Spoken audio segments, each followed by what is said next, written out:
اس حکومت اور نظام کے ایک تسلسل کے حوالے سے جو بات چیت ہے، رانا ثناء اللہ صاحب نے ایک طرح سے اس کو کنفرم کیا ہے. سو آپ کی نظر میں اب رانا صاحب کے سٹیٹمنٹ کے بعد واضح سمجھا جائے کہ اس نظام کا ہی آگے تسلسل ہوگا، لیکن کیا یہ سموتھلی ہو جائے گا یا کسی قسم کی کوئی ریزسٹنس کا سامنا کرنا پڑ سکتا ہے حکومت کو؟ دیکھیے اب اگر رانا ثناء اللہ صاحب یہ بات نہ بھی کہتے تو یہ بات تو بڑی واضح ہے کہ آرمی چیف کی جو مدت ملازمت ہے یا ان کی میعاد عہدے کی وہ 5 سال آلریڈی ہو چکی ہے،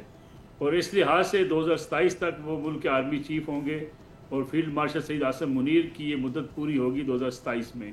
اور اس کے بعد حکومت کے پاس یہ اختیار حاصل ہے کہ حکومت جو ہے ان کو ایکسٹینشن دیتی ہے یا نہیں دیتی. اس لیے یہ جو باتیں چاہے مگویاں کی جا رہی تھی، مختلف قسم کی خبریں گردش میں تھی کہ شاید کوئی ایکسٹینشن کا معاملہ ابھی تک جو ہے وہ پینڈنگ ہے یا ان کی مدت جو ہے میعاد جو ہے اس میں اضافے کے لیے کوئی نوٹیفیکیشن کرنا پڑے گا، اور یا پھر کوئی مسلم لیگ نواز کے اندر کوئی اس قسم کی کوئی بے چینی ہے. میرے خیال میں یہ محض قیاس آرائیاں ہو سکتی ہیں، کیونکہ اس وقت حکومت اور اسٹیبلشمنٹ ایک پیج پر ہیں اور کوئی ایسی صورتحال ہمیں دکھائی نہیں دیتی جس پہ کوئی ایسا اختلاف رائے موجود ہو جس کے نتیجے میں حکومت اور اسٹیبلشمنٹ آمنے سامنے آ جائیں. دوسری طرف اپوزیشن ہے،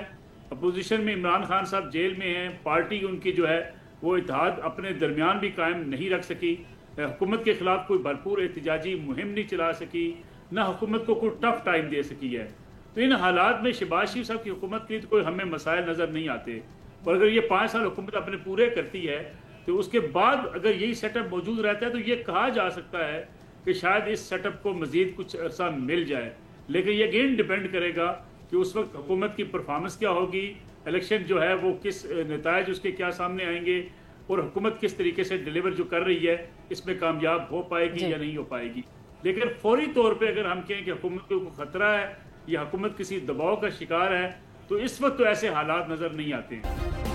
سبسکرائب کریں اور بیل دبائیں تاکہ کوئی خبر رہ نہ جائے.